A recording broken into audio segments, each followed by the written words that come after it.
Hello, everybody. I am Koral, an author, and I wholeheartedly, first of all, thank Subodh and Lakshmi for doing this brilliant session um, at Atagalata, the Ask the Author campaign.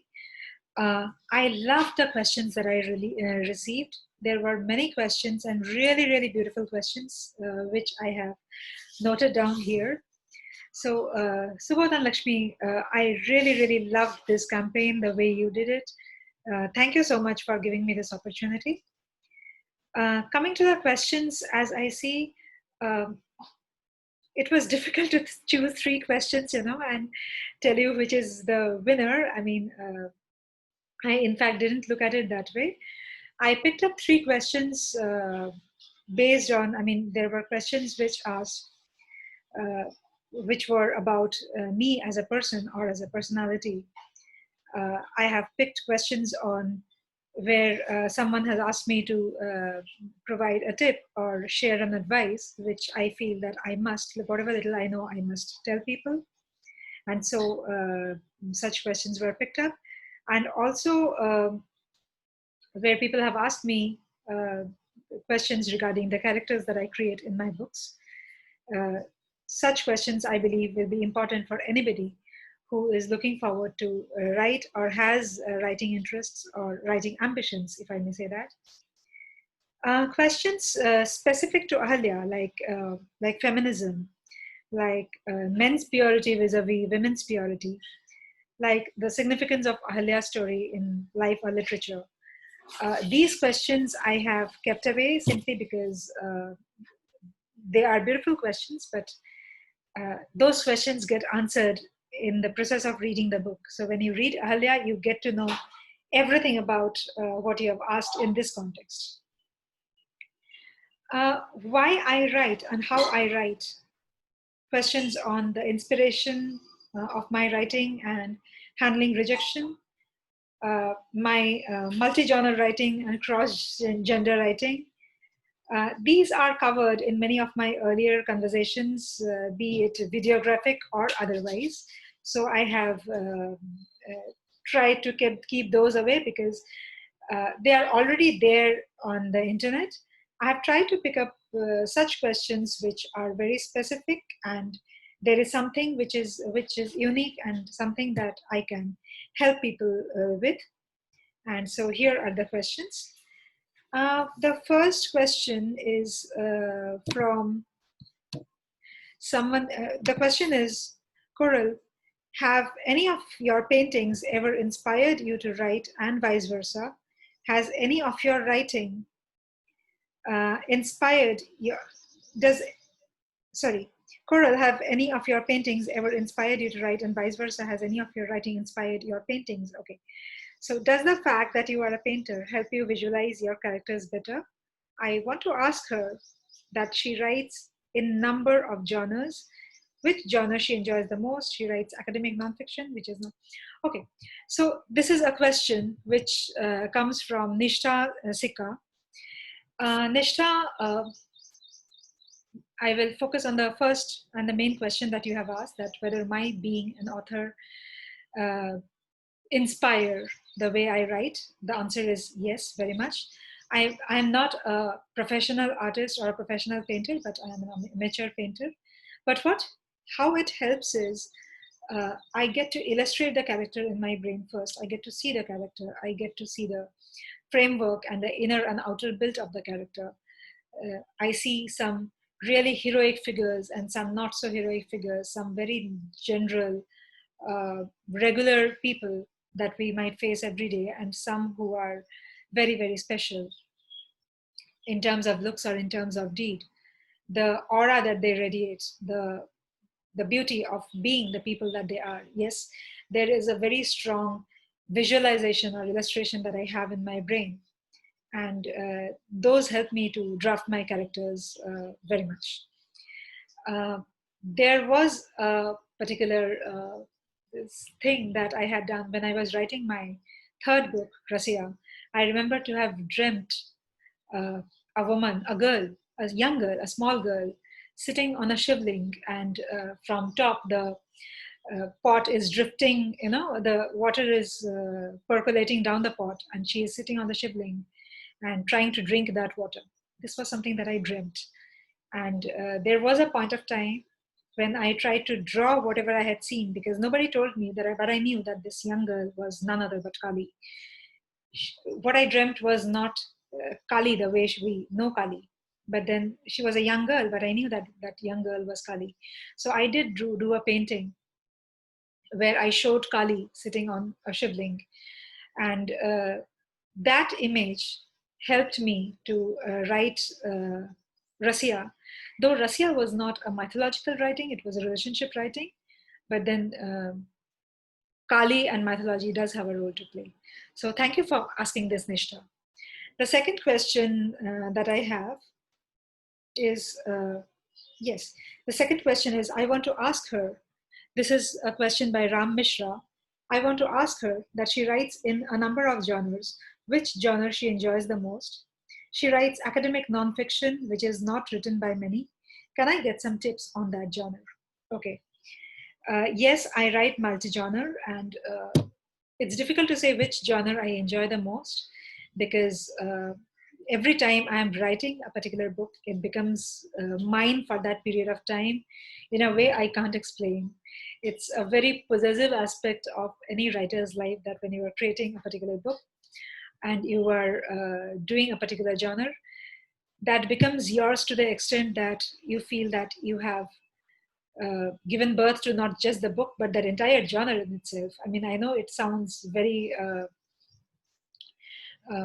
it sounds too big, probably bigger than my shoes would fit, but then that is the feeling that we get, and that is the joy, that is the satisfaction, that is the love of writing. So, which genre I enjoy the most? There is no such genre that I enjoy the most. I have written mythology, I have written relationships, I have written love stories, I have written art fictions that I call, where all my protagonists are artists. I've written comedy, and now I'm writing deep mythology. I enjoyed each and every journey to the best that I could. Uh, Writing academic nonfiction, you were talking about my first book, which is Power of a Common Man, a consumer behavior book with Shah Rukh Khan as case study. Yes, it is not written by many. Can I get some tips on that genre? Uh, Whatever be the genre that you write, I do believe that end of the day, you have to be a very, very keen observer. And in your mind, you have to note down a lot of things that you write.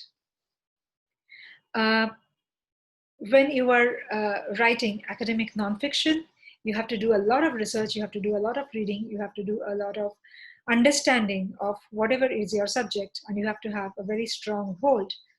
And more important than anything else, you have to have a very strong say in the subject that you are writing. It's not opinion, it's researched inferences, which is backed by logic. It cannot be your point blank opinion, where you are just telling people what you think. What you think matters less. What you have found out, or what you have deciphered from multiple readings, and how unique you can make that reading for your readers, is what matters the most. So that is the only advice that I can offer in this aspect. Uh, Thank you, Ram Mishra, for asking this question. The third question is, okay, this is an unknown, some person has given this question. I didn't, while choosing the questions, I didn't see the names of whose question I'm choosing. So I am watching right now that this is a question, and the name is written as unknown. And the question is, you have an uncanny way of storytelling. Your characters have unusual and exceptional resemblances with real life. So, what is your thought process when you write your characters, as they are the soul of any story? Thank you, first of all, uh, whoever you are. Thank you so much. Uh, my writing process, I wouldn't call it a writing process for that matter, because I think the way I write is very, it's like meditation to me. There was a time when my everybody was telling me, a lot of friends were telling me that I should get into serious meditation. so that it puts my thoughts in place. It helps me structure my mind better. And I really tried it and I couldn't. And then I spoke to my mother, and my mother said that, you know what you are doing, you're so absorbed, so involved in your work, that itself is your meditation. You don't need anything else. And that really made sense to me. So anyway, coming back to your question, yes, I treat my writing like my meditation. And let me tell you what I do. I get up very early in the morning in order to write. So that particular time, when it is 4:30 a.m. in the morning, when nobody needs me, when nobody remembers me, when I'm not called, when I don't receive any phone calls, that is a very strong, connection that I feel with nature, with life, with my. That is a very spiritual moment for me, and that is the time when I really, really believe uh, helps me connect with the core of my characters, understand them as they are, and not, I don't know whether you will understand this, but this is really true that I try not to limit my characters from the bias that I might have or from the politics of my mind. I try to set them free, and that writing time really helps me do that. Second is I have very consciously tried to arouse my subconscious in my writing. I have never plotted my writing. It is not that I have a graph of. A lot of people ask me that, what is the graph of this character? I have no answer to that. That what is the graph of my character, because my characters don't have a pre-thought graph. It is always like when I am writing the characters, or the story writes itself. That happens when your subconscious is very, very strongly aroused. I exercise, I do some exercise for that. And one of them is when I go to sleep, I keep thinking about what I'll be writing next morning. Not that I have the answers right then, but then in my sleep, I do get a lot of vision. That is because just before I have slept, I had been thinking about that particular character, that particular stage of the story, and it helps me to create the story in the next morning, though I may not have an answer right then when I am thinking about it. So I think that is what is my writing process, if we must call it so. I usually don't call it my writing process, it isn't a process. So thank you all of you for the beautiful questions that you have given. At least let me name each and every person who has been nice enough.